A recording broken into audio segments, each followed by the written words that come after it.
சட்டம் மாறி வந்து மண்ணை முட்டும் காலில் சூழ்ந்து கைகள் தட்டும் வாழியவே தென்னவராட்சி திசைகள் எட்டும் நம்மவராற்றல் விண்ணை முட்டும் எட்டு திக்கும் முரசு கொட்டும் வாழியவே.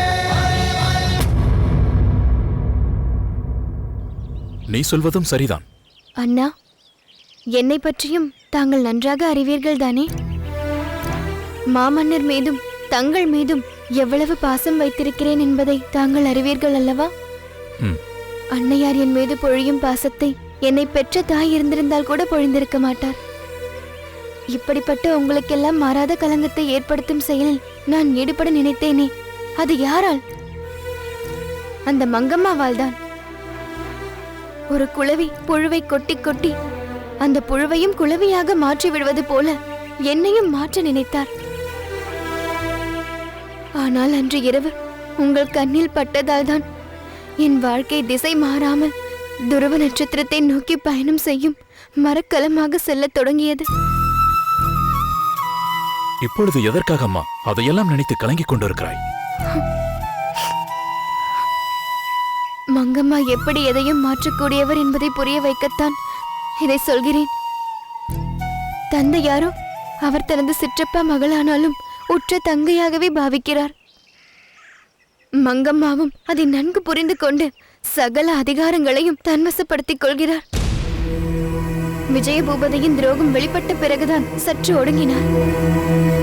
அதனால் மன்னருக்கு முன்னால் மங்கம்மாவை குற்றவாளியாக நிறுத்த வேண்டும் என்றால் சரியான ஆதாரங்களை தாங்கள் திரட்ட வேண்டும். சரியாக சொன்னாயம்மா.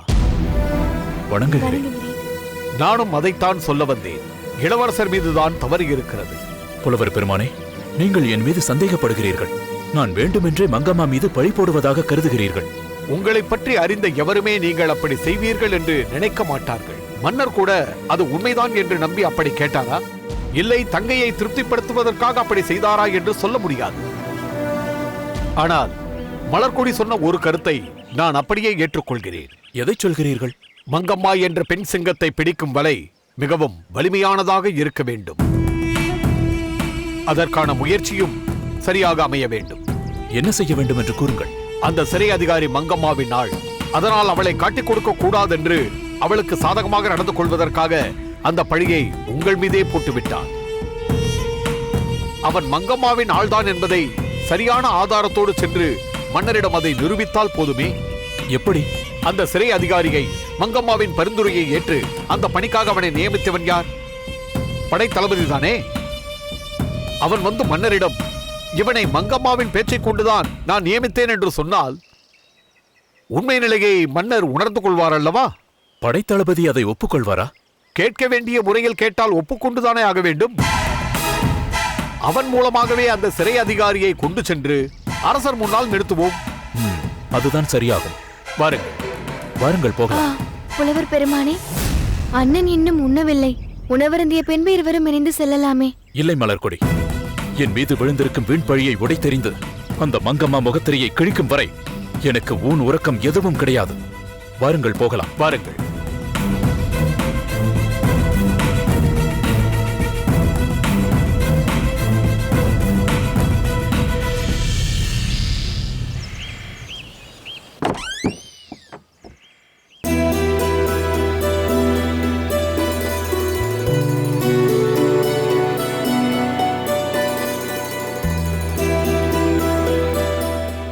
மாட்சிமை மிக்க பாண்டிமாதேவியாருக்கு என் பணிவான வணக்கங்கள். வா கருங்குழலி, எங்கே 4-5 நாட்களாக உன்னை காணவில்லையே? அடிக்கடி வந்து உங்களுக்கு தொல்லை தரக்கூடாது என்பதற்காகத்தான் நான் வரவில்லை. நீ வருவதை நான் ஒருபோதும் அப்படி நினைக்கவில்லை. நீ என்னை விட வயதில் சிறியவளாக இருந்தாலும் நான் உன்னை என் தோழியாகத்தான் நினைக்கிறேன். அது என் பாக்கியம். ஆனால் மற்றவர்கள் எதற்கு இவள் அரசியாரை அவ்வப்போது சென்று பார்க்கிறாள் என்று நினைப்பார்களே. ஏதேனும் காரியமாக வேண்டும் என்று நினைப்பவர்களுக்கு அப்படித்தான் தோன்றும். ஆனால் நீ என் மீது கொண்ட அன்பின் காரணமாகத்தானே வருகிறாய். அது எனக்கு நன்றாகவே தெரியும். அதனால்தான் நான் இன்று கோவிலுக்கு செல்வதால் உன்னையும் அழைத்து வரச் சொன்னேன் கருங்குழலி. அதனால் நீ யாரை பற்றியும் கவலைப்பட தேவையில்லை. இது போதும் மகாராணி. இனி நான் எந்த தயக்கமும் இல்லாமல் இங்கு வருவேன். நேற்றே உன்னை அழைத்துச் செல்ல வேண்டும் என்று நினைத்தேன். ஆனால் நேற்று முடியாததால் இன்று வர வேண்டும் என்று நினைக்கிறேன். அப்படியானால் இங்கு ஏதோ நடந்திருக்கிறது என்று சொல்லுங்கள். அதை ஏன் கேட்கிறாய்? இங்கு நேற்று ஒரு கூத்தே நடந்துவிட்டது. ஆ? தெருக்கூத்து நடத்துபவர்கள் வந்தார்களா என்ன? தெரிந்திருந்தால் நானும் வந்திருப்பேனே மகாராணி. அது நடக்கும் பொழுது அனைவருக்கும் தெரிவிப்போமே. இது எனக்கும் மன்னருக்கும் மட்டும்தான் தெரியும். மகாராணி, அதை நானும் தெரிந்து கொள்ளலாமா? தாராளமாக தெரிந்து கொள்ளலாம். மாமன்னரின் குருநாதர் அக்கையாரின் கணவர். அவர் தான் மட்டும் வந்து பேசினால் அருகிலே வரவிடாமல் விரட்டி விடுவார் மன்னர். அதனால் மாமன்னரின் தமக்கையாரையும் அவர் அழைத்து கொண்டு வந்தார். ஓ, இப்பொழுது எனக்கு புரிந்து விட்டது. என்ன? அவர் தன் அருமை மகன் மகேந்திரனுக்காக ஏதாவது கேட்க வந்திருப்பார். அடி பெண்ணே, எவ்வளவு சரியாக சொன்னாய். அவருக்கு அரசரிடம் வேறென்ன கோரிக்கை இருக்க முடியும்? 4 கால் பிராணி ஒன்று எலும்பு துண்டை தேடி திரிவது போல் இவர்களும் அலைந்து கொண்டிருக்கிறார்கள். சரியாக சொன்னாய். அதிலும் அவர்கள் வந்தவுடனேயே அந்த பேச்சை தொடங்கவில்லை. உங்கள் ஆட்சி உயர்ந்த ஆட்சி, உங்கள் கருணையால் தான் நாடு செழித்திருக்கிறது என்றெல்லாம் இமயத்தில் இருக்கும் பனிமலையையே கொண்டு வந்து அவர் தலையில் கொட்டிக் கொண்டிருந்தார். மன்னர் திரும்பி என்னை ஒரு பார்வை பார்த்து எதற்கோ அவர் அடி போடுகிறார் என்பதை அந்த பார்வை சொல்லாமல் சொல்லிவிட்டது. இது போன்று எத்தனையோ பேரை சந்தித்திருப்பார் பேரரசர். அவருக்கு புரியாதா என்ன? ஆமாம், அப்படி என்னதான் வீரபாகு கேட்டார்? செழியனும் இங்கு இல்லை, மணிமாறனும் நீங்கள் சொல்லி அனுப்பிய கடமையை சரியாக நிறைவேற்றவில்லை. அதனால் அவர்களுக்கும் மேலான உபதளபதி பதவியை என் மகனுக்கு தாருங்கள் என்று வீரபாகு கேட்டார். என்ன துணிச்சல்! வாளோ வேலோ பிடிக்க தெரியாத அவனுக்கு உபதளபதி பதவியா? எப்படி நாக்கூசாமல் அப்படி கேட்க தோன்றுகிறது? அதையேதான் மன்னரும் அதை கேட்டுவிட்டார். மன்னர் கேட்க கேட்க அவர் தலை தாழ்ந்து விட்டது. பாவம் அவர் தமக்கையார் நெருப்பின் மீது நிற்பது போல் தவித்துக் கொண்டிருந்தார். விருப்பமில்லாமல் தான் அவர் பட்டும் படாமலும் ஓரிரு வார்த்தைகளை பேசிக் கொண்டிருந்தார். இறுதியாக மன்னர் என்னதான் சொன்னார்?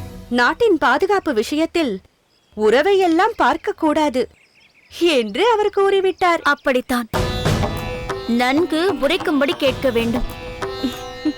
அந்த மகேந்திரன் எவ்வளவு கேவலமானவன் என்பது இந்த ஊருக்கே தெரியுமே. மாமன்னருக்கு தெரியாதா என்ன? ஆசிரியர் மகன் மக்கு என்பது போல் ஆயுத பயிற்சியை அனைவருக்கும் கற்றுக் கொடுப்பவரின் மகன் ஆயுதத்தை கையில் ஏந்த கூட தகுதியற்றவனாக இருக்கிறான். இந்த நிலையில் எந்த தைரியத்தில் அவனுக்கு உபதளபதி பதவி கேட்கிறார் அந்த வீரபாகு? இருந்தாலும் அக்கையார் மகன் என்பதால் அவனுக்கு ஒரு சிறு வாய்ப்பு கொடுத்திருக்கிறார் மன்னர். அது என்ன? எவர் துணையுமின்றி தனித்து நின்று அனைவரும் பாராட்டக்கூடிய சாதனையை செய்து காட்டினால்தான் உங்கள் விருப்பத்தை நிறைவேற்றுவேன் என்றார் மன்னர். அதாவது அவன் ஒருபோதும் எதையும் சாதிக்கப் போவதில்லை, அவனுக்கு எந்த பதவியும் எப்போதும் கிடைக்கப் போவதில்லை என்பதை சொல்லாமல் சொல்லிவிட்டார் மாமன்னர் என்று சொல்லுங்கள். சரியாக புரிந்து கொண்டாய்.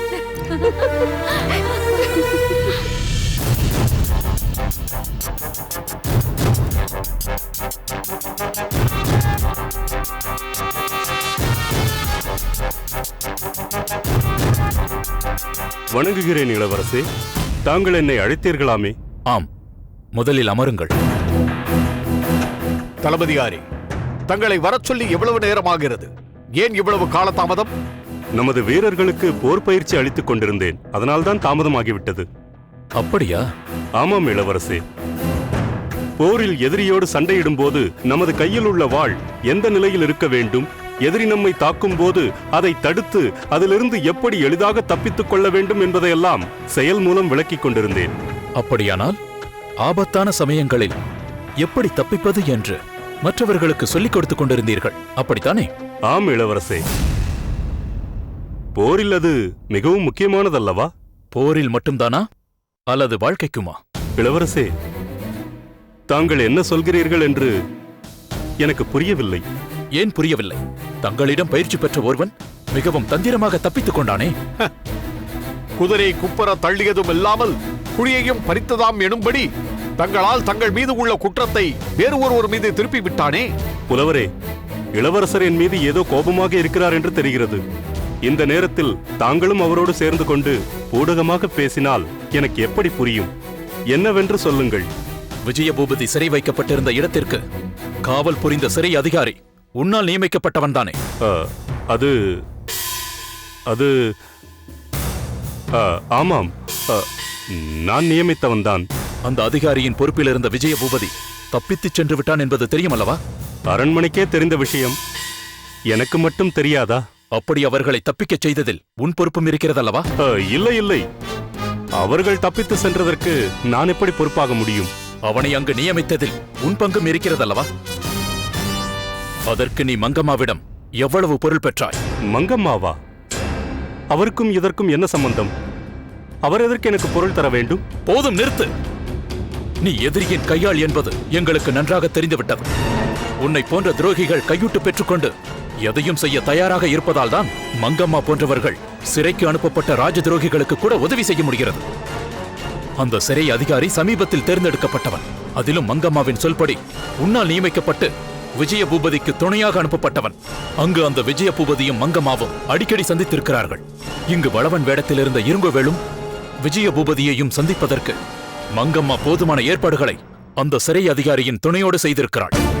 அவனது துணையோடு அவர்கள் இருவரையும் பாதுகாப்பாக அனுப்பியிருக்கிறாள் அந்த மங்கம்மா.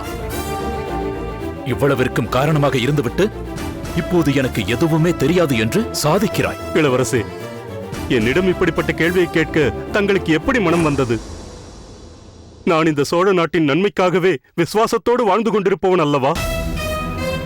நான் வாழும் ஒவ்வொரு நாழிகையும் சோழ மன்னரின் நன்மைக்காகவே வாழ்ந்து கொண்டிருப்பவன் அல்லவா? அப்படிப்பட்ட உண்மையான ஊழியனிடம் இப்படி பேசுவது முறையா? அப்படியானால் இப்போதே என்னோடு வா. எது உண்மை என்பதை நீ நியமித்த சிறை அதிகாரியிடமே கேட்டுவிடுவோம். இளவரசே, என் மீது தங்களுக்கு சந்தேகம் வந்த பிறகு நான் ஏன் உயிர் வாழ வேண்டும்? தங்கள் கரத்தாலேயே என் தலையை கொய்து விடுங்கள். சிறை அதிகாரியிடம் பேசிய பிறகு அதற்கு அவசியம் ஏற்பட்டால் அதையும் செய்ய தயங்க மாட்டேன். வா.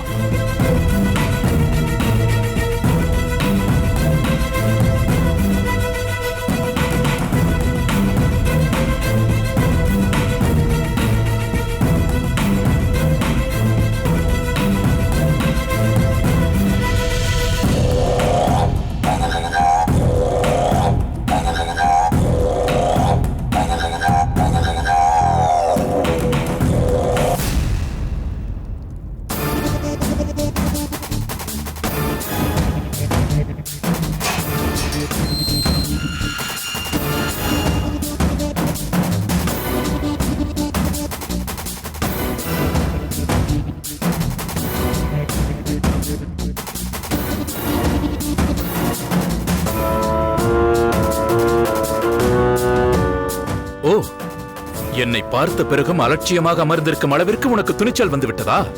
யார் கொடுத்த தைரியம் இது? வேறென்ன இளவரசே, எல்லா மாமன்னரின் சகோதரியார் மங்கம்மா கொடுத்த தைரியம்தான். அவருக்கும் நடந்த சம்பவத்திற்கும் சம்பந்தமே இல்லை என்பது போல் பேசி உங்கள் மீதே பழி போட்டு விட்டார் அல்லவா? அதனால் தான் இவ்வளவு அலட்சியம். எல்லாவற்றையும் இப்பொழுதே உடைக்கிறேன். அடே, உண்மையைச் சொல். உன்னை இங்கு வேலைக்கு சேர்த்துவிட்ட கோட்டை தளபதியே வந்திருக்கிறார் பார். இவர்தானே உன்னை சிறை அதிகாரியாக நியமித்தவர்? மங்கம்மாதானே தனது அதிகாரத்தையும் பயன்படுத்தி உன்னை இங்கு வேலைக்கு நியமிக்க பரிந்துரை செய்தார். இந்த தளபதிதானே உன்னை இங்கு பணியில் அமர்த்தி அதற்காக மங்கம்மாவிடம் கையூட்டு பெற்றான் அல்லவா? பார்த்தீர்களா இளவரசே, இந்த பேச்சை தொடங்கிய உடனே தளபதியின் முகம் எப்படி மாறிவிட்டதென்று. இளவரசரே இப்படி தேடி வந்து ஆதாரத்தோடு பிடித்து விடுவார் என்று சற்றும் எதிர்பார்க்கவில்லை என்று கலங்கி போயிருக்கிறார். எங்கே இவன் எல்லா உண்மைகளையும் இவர்கள் முன்னால் உளறிவிடப் போகிறானோ என்று நடுநடுங்கிக் கொண்டிருக்கிறார். இவனா அவ்வளவு எளிதாக எல்லாவற்றையும் சொல்லிவிடுவான்? கல்லுளி மங்கன் என்று சொல்வது போல் நிமிர்ந்து பார்த்தால் கூட ஏதாவது உளறும்படி நேர்ந்து விடுமோ என்று அப்படியே அமர்ந்திருக்கிறான் பாருங்கள். இதோ பாரப்பா, செய்வதையெல்லாம் செய்துவிட்டு மௌனமாக அமர்ந்து விட்டால் உன்னை விட்டு விடுவார்கள் என்று நினைத்தாயா? செய்த தவறை ஒப்புக்கொண்டு தளபதிதான் உன்னை நியமித்தார் என்ற உண்மையை சொல்லிவிட்டால் உன் தண்டனை குறையும்.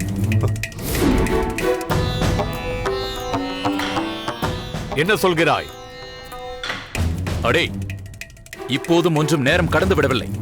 நீ செய்த தவறுகளை ஒப்புக்கொண்டு உண்மையை சொன்னால் உன் தலை தப்பும்.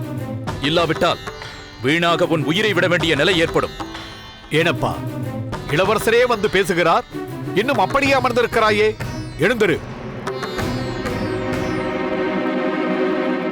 ஏனடா புலவர் இவ்வளவு தூரம் நயமாக பேசுகிறார், அதை கூட மதிக்காமல் அமர்ந்திருக்கிறாயா? உன்னை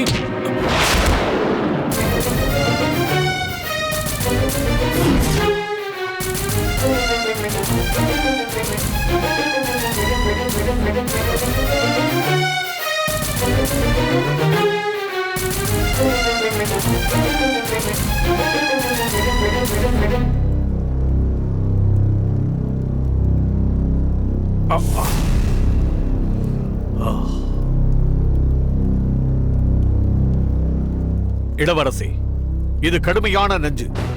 இதை சாப்பிட்ட மறுகணமே இவன் மடிந்திருப்பான். ஆனாலும் இவன் நஞ்சை உண்டான் என்பதற்கான அடையாளம் எதுவும் உடம்பில் இருக்காது. ஓ, அதனால் தான் இவன் மடிந்து விட்டான் என்று தெரியாமல் நாம் பேசிக் கொண்டிருக்கிறோம். மங்கம்மாவை காப்பாற்றுவதற்காக அந்த பழியை உங்கள் மீது போட்டான் அல்லவா? எப்படியும் நீங்கள் இந்த தளபதியை கையும் களவுமாக பிடித்து விடுவீர்கள் என்று இப்படி செய்திருக்கிறார். இவன் மரணத்தின் மூலம் சிலரது உண்மை சொரூபம் வெளிப்படவே முடியாத நிலை ஏற்பட்டுவிட்டதே. மேகங்கள் எவ்வளவுதான் மறைத்தாலும் சூரியனை ஒரேடியாக மறைத்துவிட முடியாது. உண்மை ஒரு நாள் வெளிப்பட்டே தீரும். நீங்கள் வாருங்கள்.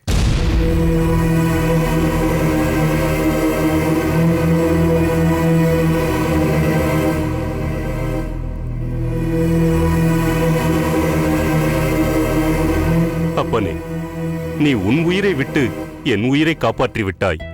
உன் ஆத்மா சாந்தி அடையட்டும்.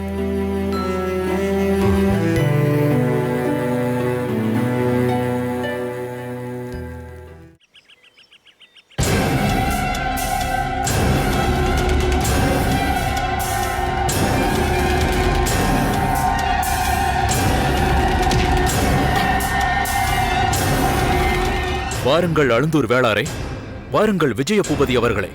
மேளதாளத்தோடு அழைத்து வர வேண்டிய தங்களை இப்படி அழைத்து வரும்படி நேர்ந்துவிட்டது. நான் தந்த இந்த வரவேற்பு தங்களுக்கு போதுமானதாக இருந்ததா, இல்லை இன்னும் வேறு விதமாக இருந்திருக்க வேண்டும் என்று நினைக்கிறீர்களா? எங்கேயோ மறைந்திருந்து எப்படியோ என்னை பிடித்து வந்து விட்டதால் நீ வெற்றி அடைந்து விட்டதாக நினைத்து விட்டாயா? என்ன செய்வது? காட்டு மிருகங்களை வேட்டையாடித்தானே பிடிக்க வேண்டியிருக்கிறது. ஓடி ஒளிந்து கொள்ளும் விலங்குகளை வலைவீசித்தானே பிடிக்க வேண்டியிருக்கிறது. எப்படி பிடித்தால் என்ன? எத்தனை முறை பிடித்தால் என்ன? எவருமே தப்பிக்க முடியாது என்று சொல்லப்பட்ட கடுமையான உங்கள் சிறையில் இருந்தே தப்பித்த எனக்கு இதெல்லாம் ஒரு பொருட்டே அல்ல. அதைவிட கடுமையான பாதாள சிறையில் போட்டாலும் நான் அங்கிருந்து தந்திரமாக தப்பித்துச் செல்வேன்.